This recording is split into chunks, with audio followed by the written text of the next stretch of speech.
Menurut Ward dan Peppert pada tahun 2002, terdapat 3 strategi informasi bisnis. Yang pertama ada strategi fungsionalitas IS.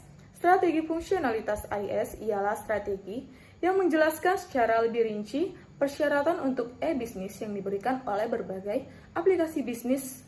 Dan yang kedua ada strategi informasi bisnis TI. Strategi informasi bisnis adalah rencana yang menentukan bagaimana informasi, pengetahuan, dan portofolio aplikasi digunakan untuk mendukung tujuan bisnis. Dan yang terakhir ada IS atau IT. Strategi ini mendefinisikan standar perangkat lunak dan perangkat keras, serta pemasok yang membentuk infrastruktur e-bisnis. Ada 7 keharusan manajemen modern atau disebut dengan 7R strategi menurut Paul Likert pada tahun 1997. Yang pertama ada reach atau jangkauan, yang kedua ada reaction atau reaksi, yang keempat ada responsiveness atau daya tangkap, yang keempat ada refinement atau penyempurnaan, yang kelima ada reconfiguration atau konfigurasi ulang, dan yang keenam ada redeployment atau penempatan ulang, dan yang terakhir ada reputation atau reputasi. Baik, selanjutnya kita masuk pada alat untuk analisis dan perumusan strategi. Yang pertama itu ada Porter and Miller's 5 Porter's Model. Model 5 kekuatan Porter dan Miller adalah model yang menganalisis berbagai kekuatan eksternal yang berbeda yang mempengaruhi organisasi dan bagaimana sistem informasi dapat digunakan untuk mereka. Kelima kekuatan tersebut antara lain yaitu yang pertama persaingan antara pesaing yang ada, yang kedua ancaman pendatang baru, yang ketiga ancaman pengganti, yang keempat kekuatan pembeli, dan yang kelima itu kekuatan pemasakan. Selanjutnya yang kedua yaitu strategi bersaing Porter. Dalam strategi bersaing Porter mengatakan ada 3 strategi bersaing yang berbeda yaitu kepemimpinan, biaya keseluruhan, diferensiasi, dan fokus. Terus yang ketiga ada model tahapan Nolan. Pada model tahapan Nolan pada tahun 1979 adalah model 6 tahap yang penerapan sistem informasi dalam bisnis. Dalam model ini ada 6 tahapan model Nolan yaitu inisiatif, penyebaran, pengendalian, integrasi, data, administrasi, dan terakhir kematangan. Selanjutnya yang keempat yaitu ada model Verlan strategi GERD. Model GERD strategi MSC Verlan atau model portofolio aplikasi yaitu digunakan untuk menunjukkan pentingnya strategi sistem informasi bagi perusahaan saat ini dan di masa depan. Dalam model ini dikatakan bahwa bisnis manapun akan menempati salah satu segmen dalam matriks tersebut, yaitu yang pertama itu ada segmen strategi, yang kedua itu ada segmen turnaround, yang ketiga itu ada segmen faktor, yang keempat itu ada segmen support.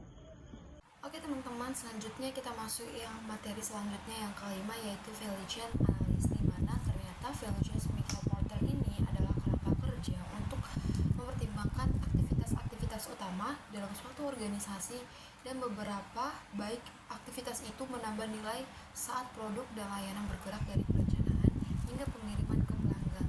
Nah, ternyata value chain analysis ini dibagi menjadi 2, yaitu yang pertama primary activities atau aktivitas utama, di mana aktivitas utama adalah mereka melakukan secara langsung mendekatkan barang dan jasa kepada pelanggan. Ada 5 kategori dalam mendekatkan barang, yaitu logistik masuk, operasi, bahkan logistik keluar sampai dengan pemasaran dan penjualan. Nah, yang kedua dalam value chain analysis ini adalah activities pendukung atau support activities, yang dimana support activities ini merupakan aktivitas yang dapat menyediakan input dan infrastruktur agar aktivitas utama dapat berlangsung. Yang keenam yaitu critical success factor analysis, di mana faktor keberhasilan kritis atau critical success factor adalah ukuran-ukuran yang menunjukkan kinerja atau efisiensi dari bagian-bagian yang berbeda dalam suatu organisasi. Next yaitu balance scorecards dan penyelarasan strategis. Jadi balance scorecards adalah suatu alat manajemen strategis yang digunakan untuk mengukur kinerja organisasi, tidak hanya dari aspek keuangan tetapi juga dari perspektif lain seperti pelanggan, proses bisnis internal, serta pembelajaran dan pertumbuhan, yang dimana ada 4 aspek utama dalam balance scorecards. Yang pertama itu Customer Concourse atau kepuasan pelanggan. Jadi pada poin pertama ini, balance scorecards merujuk pada tingkat di mana produk atau layanan perusahaan memenuhi atau melampaui harapan pelanggan. Yang kedua itu internal measure atau ukuran internal, yang dimana pada poin kedua ini berfokus pada efisiensi dan efektivitas proses bisnis internal yang digunakan untuk mendukung pencapaian tujuan strategi organisasi. Yang ketiga itu financial measure atau ukuran finansial, yang dimana poin ketiga ini digunakan untuk menilai kinerja keuangan organisasi dan seberapa baik strategi yang diterapkan memberikan hasil finansial yang diinginkan, seperti laba, biaya, probabilitas, dan pengembalian modal.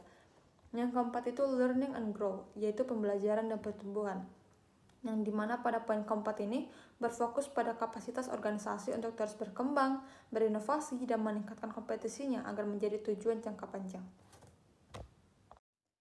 Selanjutnya yaitu informasi strategi bisnis dan sistem informasi atau IS. Jadi, integrasi strategi bisnis dan sistem informasi adalah proses menyelaraskan strategi bisnis suatu organisasi dengan sistem informasi yang digunakan sehingga teknologi mendukung tujuan dan arah strategi bisnis secara efektif. Yang dimana tujuannya itu untuk menerapkan alat yang memungkinkan strategi informasi sistem diselaraskan dengan kebutuhan bisnis atau menggunakan IS atau IT agar memberikan dampak yang menguntungkan bagi bisnis.